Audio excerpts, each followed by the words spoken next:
नमस्कार। आर के त्यागी, गाज़ियाबाद, एनसीआर दिल्ली। ओम सच्ची जनवाणी चैनल पर आपका स्वागत है। चैनल को सब्सक्राइब कर लें।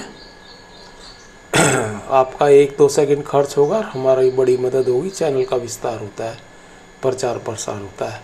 और रिटायरीज मुद्दे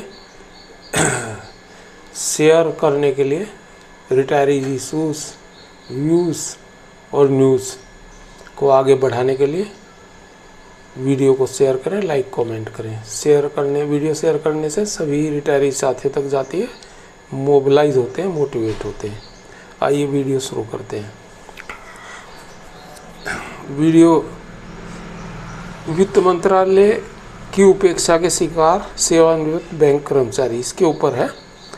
और ये मिस्टर रामेंद्र सिंह है, chief manager retired bank of India के। उन्होंने सीजेआई को, चीफ जस्टिस सर्वोच्च न्यायालय को एक पत्र लिखा है, मेल की है। उसके कंटेंट्स हैं, मैं आपको बता देता हूँ। सेवा में श्री धनंजय यशवंत चंद्र चूड़ जी, चीफ जस्टिस सर्वोच्च न्यायालय नई दिल्ली महोदय। अच्छा, इन्होंने इनका वो भी दिया है, मेल आईडी। अगर आप लोग करना चाहें ये मेल अपने नाम से तो आप कर सकते हैं, क्योंकि सभी को। और इसमें स्पेशल अलाउंस वाला केस, कंटेम्प्ट पेटिशन का वो डाल देना। ये इन्होंने इसमें डाला नहीं है, तो आप डाल देना इसमें। और मेल है इनका dhananjay.chandrachud@gmail.com। धनंजय DHANANJAY.chandrachud CHANDRACHUD@gmail.com ये है। आइए शुरू करते हैं वीडियो। महोदय, यह संदेश आपके संज्ञान में एक महत्वपूर्ण विषय लाने का एक छोटा सा प्रयास है और इस आशा के साथ प्रेषित है कि आपने जिस प्रकार की संवेदना युक्त वाणी द्वारा देश के सभी नागरिकों को समुचित और त्वरित न्याय दिलाने की प्राथमिकता देने की बात को समय समय पर और विभिन्न अवसरों पर समाचार पत्रों और सोशल मीडिया के माध्यम से कई बार दोहराया है। दिनांक 9 अप्रैल 24 को टाइम्स ऑफ इंडिया में आपका त्वरित न्याय दिलाने का एक विचार छपा और इस संदेश के साथ संलग्न है।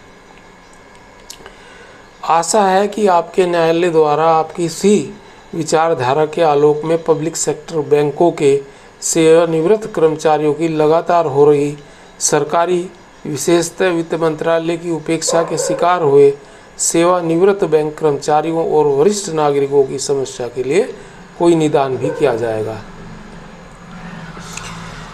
महोदय, वर्ष 1969 व 1980 में सरकार ने 2 चरणों में 20 बैंकों का नेशनलाइजेशन किया,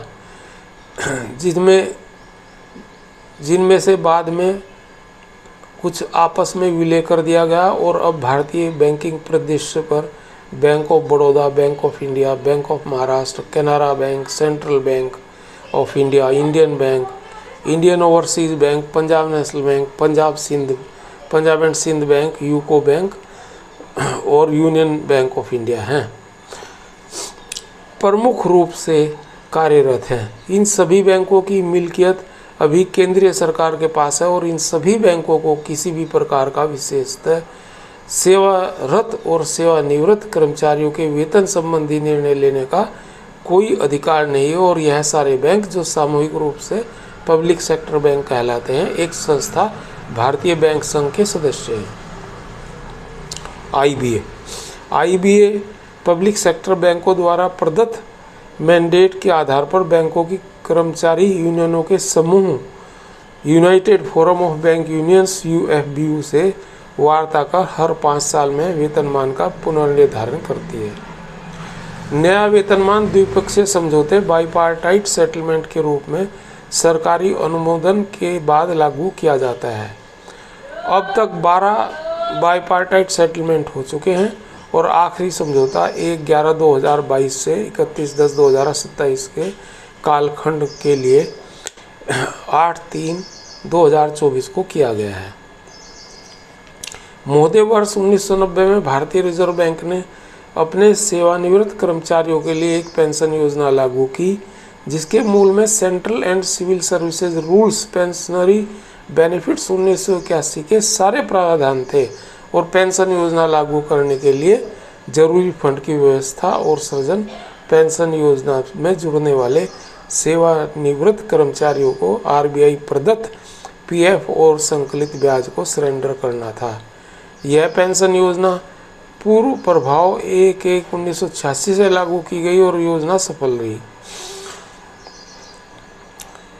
पब्लिक सेक्टर बैंकों के कर्मचारियों और सेवानिवृत्त कर्मचारियों के द्वारा इसी तरह की पेंशन योजना लागू करने की मांग की गई और जिसके लिए इंडस्ट्रियल डिस्प्यूट एक्ट के तहत एक एग्रीमेंट डेटेड 29/10/1993 को हुआ 29/10/1993 को हुआ और वर्ष 1995 में बैंक एम्प्लॉइज पेंशन स्कीम 1995 को दिनांक 1/1/1986 के पूर्व प्रभाव से लागू किया गया।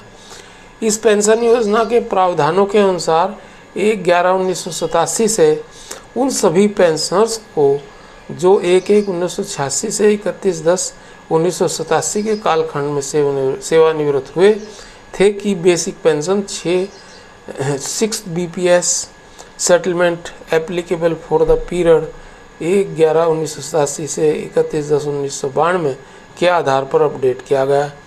2020 में सारे फैमिली पेंशनर्स को जिन्होंने 15% या 20% की दर से पेंशन मिलती थी उन सभी पेंशनर्स को 30% की समान दर से पेंशन दी जा रही है। इस प्रकार BEPS 1995 में मौजूद और 2003 में रिवीजन अपडेशन संबंधित संशोधन के आधार पर 2 बार पेंशन अपडेशन रिवीजन किया गया और उपरोक्त 2 मामलों के अलावा बाकी सभी पेंशनर्स को जो 1/11/1987 से 31/10/92, 1/11/92 से 31/10/97, 1/11/1997 से 31/10/2002, 1/11/2002 से 31/10/2007, 1/11/2007 से 31/10/12, 1/11/2031 से 1/10/2017 और 1/11/2017 से 31/10/22 तक है के कालखंडों में सेवानिवृत्त हुए। एक बार भी पेंशन रिवीजन अपडेशन का लाभ नहीं दिया गया, जबकि इन्हीं कालखंडों में सेवारत कर्मचारियों को बढ़े हुए वेतनमान दिए गए हैं। इस सरकारी अत्याचार के विरुद्ध 2016 में श्री MC सिंघला ने एक SLPC ऑनरेबल सुप्रीम कोर्ट में दाखिल की, जिसका 5561/2016 है नंबर, और इस मामले में पंजाब नेशनल बैंक भारतीय बैंक संघ रेस्पोंडेंट है और 8 वर्ष गुजर जाने के बाद अभी तक कोई फैसला नहीं जारी किया गया है। भारतीय रिजर्व बैंक और नाबार्ड ने 1990 साथियों इसमें एक बात बता कंटेम्प्ट पिटीशन भी चल रहा है जो 10 अप्रैल को सुनवाई नहीं हुई, 10 अप्रैल में उसकी डेट थी। उसमें जीप लाने वाला केस है और स्पेशल अलाउंस पेंशन अपडेशन और ग्रेजुएटी आदि के विषय है, वो भी पंजाब नेशनल बैंक के साथियों ने लगाया हुआ है। वो इन्होंने इसमें दिया नहीं है, मैं एक दूसरी मेल बनाऊंगा और उसमें उसको इंक्लूड करूंगा। इन्हें करना चाहिए था, मैंने कहा था इन्हें करने के लिए, नहीं करा इन्होंने। और हाई कोर्ट में भी कई सारे केस चल रहे हैं। पेंशन अपडेशन स्पेशल अलाउंस में हमारा केस चल रहा है, उसको भी इंक्लूड हो जाना चाहिए था, देखते हैं उसको। भारतीय रिजर्व बैंक और नाबार्ड ने 1990 के बाद अपने सेवानिवृत्त कर्मचारियों को पेंशन रिवीजन अपडेशन का लाभ दे दिया है, लेकिन पब्लिक सेक्टर बैंकों का कोई अस्वास्थ्य नहीं है, क्योंकि बैंकों के प्रबंधन को पहले वित्त मंत्रालय से आज्ञा लेनी चाहिए और बैंक प्रबंधन बिना बैंक संघ की सलाह से ही इस मामले में फैसला लेंगे। और भारतीय बैंक संघ ने 24/8/2022 को सर्वोच्च न्यायालय में एक हल्फनामा दाखिल किया और कहा कि BEPS 1995 में पेंशन अपडेशन रिवीजन का प्रावधान ही नहीं है। और इस हल्फनामे के विरोध में सर्वोच्च न्यायालय को कई पत्र हल्फनामे भेजे गए और बताया गया है कि BEPS 1995 में लागू होने के बाद इस योजना के क्लॉज 35A में एक संशोधन 2003 में किया गया है, जिससे पेंशन अपडेशन और रिवीजन का मार्ग प्रशस्त किया गया है। और जिन फैमिली पेंशनर्स को 2020 में पेंशन 15% और 20% की दर से मिलती थी, उन्हें अब एक समान 30% की दर से पेंशन दी जा रही है। श्री MC सिंगला की मृत्यु हो गई है और यह मामला अभी तक माननीय सर्वोच्च न्यायालय द्वारा फैसले के इंतजार के लिए है और आपसे अनुरोध है कि सेवानिवृत्त बैंक कर्मचारियों के इस वंचित वर्ग को त्वरित न्याय दिलाने की कृपा कीजिए। धन्यवाद। अपीलार्थी रामिंदर सिंह, मुख्य प्रबंधक सेवानिवृत्त बैंक ऑफ इंडिया। ये हैं हमारे रामिंदर सिंह जी का पत्र। और साथियों, सिंगला जी वाला केस की अभी पिछले महीने से डेट का ही पता नहीं लग रहा, गड़बड़ आ रही है, कब होगी कब नहीं है। डेली हम पता करते हैं लेकिन अभी कोई उसका पता नहीं लगा डेट वो कब है कब नहीं है। तो ये भी एक दिक्कत है कि भाई डेट तो पता लगे कौन सी है। वो डेट मार्च के में होनी थी लेकिन मार्च में नहीं, फिर अप्रैल के फर्स्ट वीक की बात आई, उसमें भी नहीं हुई।